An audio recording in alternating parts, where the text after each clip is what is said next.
ಅಪಘಾತದಲ್ಲಿ ತೀವ್ರವಾಗಿ ಗಾಯಗೊಂಡು ನಗರದ ಆಕ್ಸಿಲೈಫ್ ಆಸ್ಪತ್ರೆಗೆ ದಾಖಲಾಗಿದ್ದ 24 ವರ್ಷದ ಯುವಕನೊಬ್ಬನಿಗೆ ಸಂಕೀರ್ಣವಾದ ಬೆನ್ನು ಹುರಿ ಶಸ್ತ್ರಚಿಕಿತ್ಸೆಯನ್ನು ಯಶಸ್ವಿಯಾಗಿ ಮಾಡುವುದರ ಮೂಲಕ ಮರುಜನ್ಮ ನೀಡಲಾಗಿದೆ ಎಂದು ಆಸ್ಪತ್ರೆಯ ನಿರ್ದೇಶಕರಾದ ಡಾಕ್ಟರ್ ಅನುಲ್ ಮೋದಿ ಮಾಹಿತಿ ನೀಡಿದರು.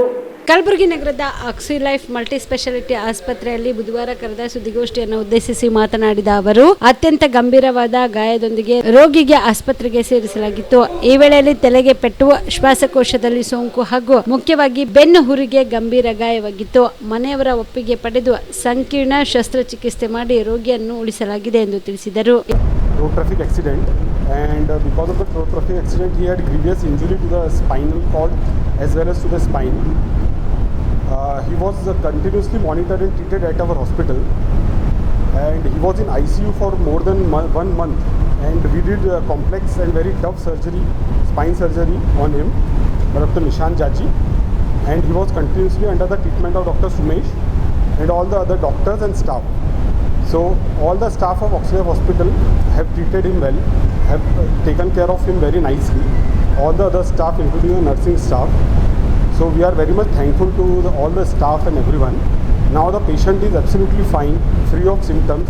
When he was admitted, he was not able to talk, he was completely unconscious. Now after full treatment, he is able to walk and talk also. Now he is very happy, he is smiling. He is paraplegic, so he can't talk, but he is smiling and he can sit also now. Previously he was not able to sit also. So that is the first case.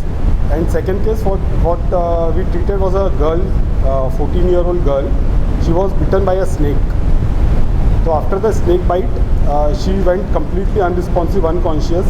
So she was referred from one of the Taluk hospital, government hospital, to our hospital. So we immediately did the intubation for the patient. She was put on ventilator, and slowly after almost 15 days in the ICU care, the patient got treated. Now the patient is perfectly fine. So those two cases were very complicated, and we treated them very well.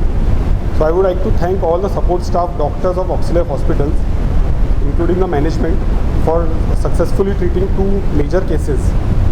And also I would like to add Firoz patient, the first patient which went RTA case, तो दूसरे hospital में refer किया गया था, बड़े hospital में, पर वहाँ पे उनका ट्रीटमेंट सही से हो नहीं पाया था.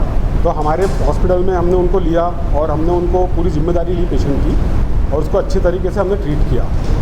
और डिटेल के लिए हमारे साथ हमारे डॉक्टर निशान जाजी सर हैं, he is a spine surgeon, और doctor Sumesh Yadav, general physician full time. तो ये लोग और आपको केस के डिटेल्स के बारे में बताएंगे. ಇನ್ನು ಇದೇ ವೇಳೆಯಲ್ಲಿ ಬೆನ್ನು ಹುರಿ ಶಸ್ತ್ರಚಿಕಿತ್ಸೆಯ ತಜ್ಞ ವೈದ್ಯರಾದ ಡಾಕ್ಟರ್ ನಿಶಾಂತ್ ಜಾಜಿ ಮಾತನಾಡಿದರು. ನಮಸ್ಕಾರ ಎಲ್ಲರಿಗೂ. I am doctor Nishant Jaji. ನಾನು ಸ್ಪೈನ್ ಸರ್ಜನ್ ಆಗಿದ್ದೀನಿ. I am attach to Oxilife hospital since last 6 months. So I operate mainly spine related injuries, spine trauma ಆಗಲಿ, degenerative conditions of spine. So basically ಒಬ್ಬರು ಫಿರೋಜ್ ಎಂಬ ಪೇಷಂಟು ನಮ್ಮ ಹತ್ರ ಆಲ್ಮೋಸ್ಟ್ 1 month 10 40 days ಆಗಿದೆ ಬಂದು. So ಅವರು ಮೇಜರ್ ರೋಡ್ ಟ್ರಾಫಿಕ್ ಆಕ್ಸಿಡೆಂಟಿಂದ ಬಂದು ಇಲ್ಲಿ ಅಡ್ಮಿಟ್ ಆಗಿದ್ದರು. ಸೊ ಬಂದಿದ್ದಾಗ ಅವರಿಗೆ ಹೆಡ್ ಇಂಜುರಿ ಇತ್ತು, ಚೆಸ್ಟ್ ಇಂಜುರಿ ಇತ್ತು, ಅಬ್ಡಾಮನ್ ಇಂಜುರಿ ಇತ್ತು, ಸ್ಪೈನ್ ಇಂಜುರಿ ಇತ್ತು. ಹಾಗೆ ಅದ್ರ ಜೊತೆ 2 ಕಾಲಲ್ಲಿ ಶಕ್ತಿ ಇದ್ದಿದ್ದಿಲ್ಲ, ಸ್ಪೈನ್ ಡಿಸ್ಲೊಕೇಷನ್ನು ಆಗಿತ್ತು completely. So taking in to consideration ಅವ್ರದ್ದು ಎಲ್ಲ ಜನರಲ್ ಕಂಡೀಷನ್ ಆಗಲಿ, first life threatening injuries like head injury, chest injury ಎಲ್ಲ ಟ್ರೀಟ್ ಮಾಡಿದ್ವಿ. ಸೊ ಈ ಮಧ್ಯದಲ್ಲಿ ಪ್ರೊಸೆಸಲ್ಲಿ ಏನಾಗಿತ್ತು, he develop lot of chest infection. So continuous fever ಆಗಿತ್ತು, ಬಿ ಪಿ ಎಲ್ಲ ಲೋ ಆಗ್ತಾಯಿತ್ತು. With our coordinated team of doctor Sumesh sir, intensivist team ಆಗಲಿ, ಇವರೆಲ್ಲ ಪೇಷಂಟ್ಗೆ ಭಾಳ ಬ್ಯಾಡ್ ಕಂಡೀಷನಿಂದ ಹೊರಗಡೆ ತೆಗೆದಿದ್ರು. So almost it took 8 to 10 days for patient to recover from sepsis infection. ಬಾಡಿಯೆಲ್ಲ ಇನ್ಫೆಕ್ಷನ್ ಆಗಿ, ಚೆಸ್ಟ್ ಇಂಜುರಿ ಆಗಲಿ, ಅಬ್ಡಾಮನ್ ಇಂಜುರಿ ಆಗಲಿ, ಇದರಿಂದ ರಿಕವರ್ ಆಗೋಕ್ಕೆ, ಲೈಫ್ ಥ್ರೆಟ್ನಿಂಗ್ ಇಂಜುರಿಯಿಂದ ಹೊರಗಡೆ ತೆಗೋಕ್ಕೆ ಅವರಿಗೆ 8 to 10 days ಆಯಿತು. ಸೊ 8 to 10 days ಆದಮೇಲೆ ನಾವು ಅವರಿಗೆ ಅಟೆಂಡರ್ಸಿಗೆ ಹೇಳಿಬಿಟ್ಟು we took up for surgery. So even surgery part it was not A straight forward just fracture ಅಂತ ಅನ್ನೋಕ್ಕೆ ಬರೋಂಗಿಲ್ಲ ಅದು. ಸೊ ಸ್ಪೈನ್ ಫ್ರ್ಯಾಕ್ಚರ್ ಆಗಿಬಿಟ್ಟು ಕಂಪ್ಲೀಟ್ಲಿ ಡಿಸ್ಲೊಕೇಟ್ ಆಗಿತ್ತು, ಕಂಪ್ಲೀಟ್ಲಿ ಮುಂದ್ಗಡೆ ಹೋಗಿಬಿಟ್ಟಿತ್ತು, ಇನ್ನೊಂದು ಪಾರ್ಟ್ ಹಿಂದ್ಗಡೆ ಹೋಗಿಬಿಟ್ಟಿತ್ತು ಕಂಪ್ಲೀಟ್ಲಿ. ಆ್ಯಂಡ್ ಸೆಕೆಂಡ್ ಥಿಂಗ್ ಅಂತಂದರೆ, ಒಳಗಡೆ ನಮ್ಮದು ಬ್ರೈನಿಂದ ನರ್ಗಳೇನು ಬರುತ್ತೆ ಸ್ಪೈನಲ್ ಕಾರ್ಡ್, ಅದು ಕಂಪ್ಲೀಟ್ಲಿ 100% ಟ್ರಾನ್ಸಾಕ್ಟ್ ಆಗಿಬಿಟ್ಟಿತ್ತು, ಅಂದರೆ ಕಂಪ್ಲೀಟ್ಲಿ ಕಟ್ ಆಗಿಬಿಟ್ಟಿತ್ತು. ಸೊ ಅದರಿಂದ ಕಾಲಲ್ಲಿ ಏನೂ ಶಕ್ತಿ ಇರಲಿಲ್ಲ ಅವರಿಗೆ. ಸೊ ಬೇಸಿಕ್ಲಿ ಅವರಿಗೆ ಆಪ್ರೇಷನ್ ಮಾಡೋ ಉದ್ದೇಶ ಏನು ಅಂತಂದರೆ ನಾವು ನೆಕ್ಸ್ಟ್ ಅವರಿಗೆ ರಿಹ್ಯಾಬಿಲಿಟೇಷನ್ ಮಾಡಬೇಕು, ಸ್ವಂತಾಗಿ ಅವರು ವೀಲ್ ಚೇರ್ ಪ್ರಪಲ್ಷನ್ ಮಾಡಬೇಕು, ಮುಂದೆ ಹೋಗ್ಬಿಟ್ಟು ಅವರು ಡೇ ಟು ಡೇ ಆ್ಯಕ್ಟಿವಿಟೀಸ್ ಮಾಡೋಕ್ಕೆ ಬರಬೇಕು. ಆ್ಯಂಡ್ ನ್ಯೂರಾಲಜಿಕಲ್ ರಿಕವರಿ ಈ ಥರ ಯಾವಾಗ ಸ್ಪೈನಲ್ ಕಾರ್ಡ್ ಕಂಪ್ಲೀಟ್ಲಿ ಕಟ್ ಆಗಿರುತ್ತೆ ಅವರಲ್ಲಿ ರಿಕವರಿ ಚಾನ್ಸಸ್ ತುಂಬ ಕಡಿಮೆ ಇರುತ್ತೆ.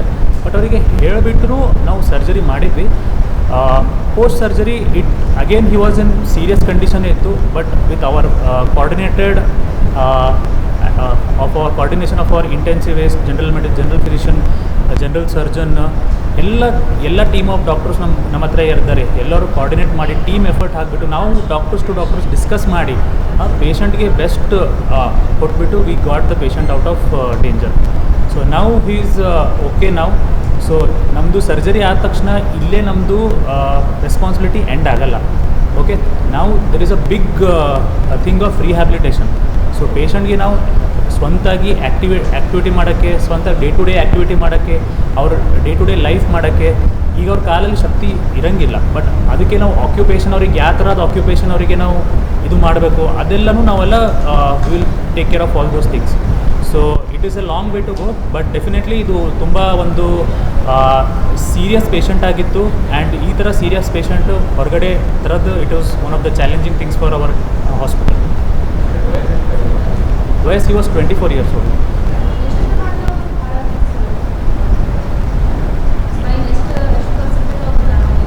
100% ಡ್ಯಾಮೇಜ್ ಆಗಿತ್ತು. ಸೊ ಬೇಸಿಕ್ಲಿ ಸ್ಪೈನ್ ಫ್ರ್ಯಾಕ್ಚರ್ ಆಗಿಬಿಟ್ಟು ಡಿಸ್ಲೊಕೇಟ್ ಆಗಿಬಿಟ್ಟಿತ್ತು ಕಂಪ್ಲೀಟ್ಲಿ. D10 D11 ಅಂತಂತಿರುತ್ತೆ ನಮ್ಮದು ಥೊರಾಸಿಕ್ ವರ್ಟಿಬ್ರೆ ಅಂತಂತೀವಿ. So D10 D11 completely fracture ಆಗಿ ಡಿಸ್ಲೊಕೇಟ್ ಆಗಿಬಿಟ್ಟಿತ್ತು. 100% ಡಿಸ್ಲೊಕೇಶನ್ ಇತ್ತು. ಸೊ ನರ ಏನಿರುತ್ತೆ, ಬೆನ್ನುಹುರಿ ನರ ಏನಿರುತ್ತೆ, ಮೆದುಳಿಂದ ಕೆಳಗಡೆ ಏನು ಬರುತ್ತೆ ಬೆನ್ನುಹುರಿ ನರ, ಆ ನರ ಕಂಪ್ಲೀಟ್ಲಿ 100% ಕಟ್ ಆಗಿತ್ತು. So he was there for almost 40 days. 40 ದಿವಸ ಇದ್ದಿದ್ರು. ಈ ಸುದ್ದಿಗೋಷ್ಠಿಯಲ್ಲಿ ಡಾಕ್ಟರ್ ಸುಮೇಶ್ ಯಾದವ್, ಆಸ್ಪತ್ರೆಯ ಆಡಳಿತಾಧಿಕಾರಿ ಡಾಕ್ಟರ್ ವಿಜಯ್ ಸಿಂಹ ಹಾಗೂ ಆಸ್ಪತ್ರೆಯ ಸಂಸ್ಥಾಪಕ ಅಧ್ಯಕ್ಷ ಚಂದ್ರಕಾಂತ್ ಗದ್ಗಿ ಇದ್ದರು.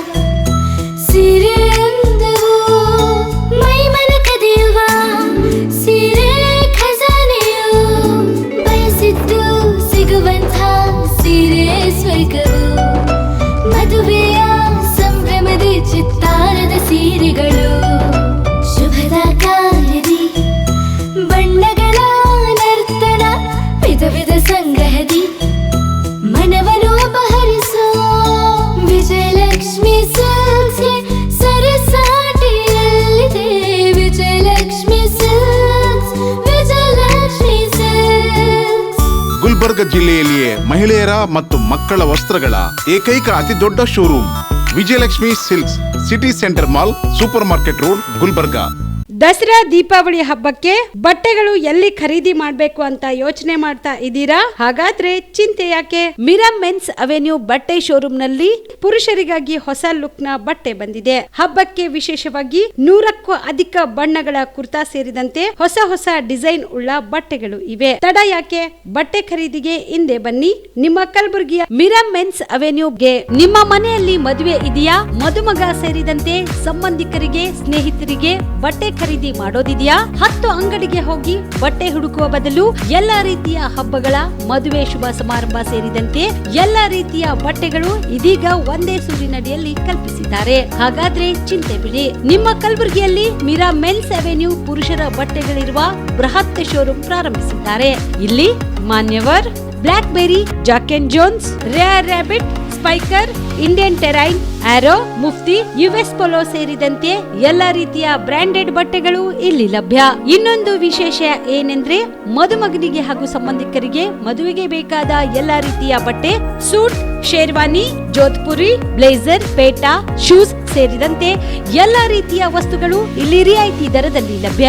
ಮತ್ತೆ ತಡ, ಹಿಂದೆ ಭೇಟಿ ನೀಡಿ. ಕಲ್ಯಾಣ ಕರ್ನಾಟಕದ ಬೃಹತ್ ಬಟ್ಟೆ showroom Mira men's avenue, Lahoti petrol bunk ಮುಂಭಾಗ, ತಿಮ್ಮಾಪುರಿಗೆ ಹೋಗುವ ರಸ್ತೆ, ಕಲಬುರಗಿ. ಹೆಚ್ಚಿನ ಮಾಹಿತಿಗಾಗಿ ಸಂಪರ್ಕಿಸಿ 9916745499.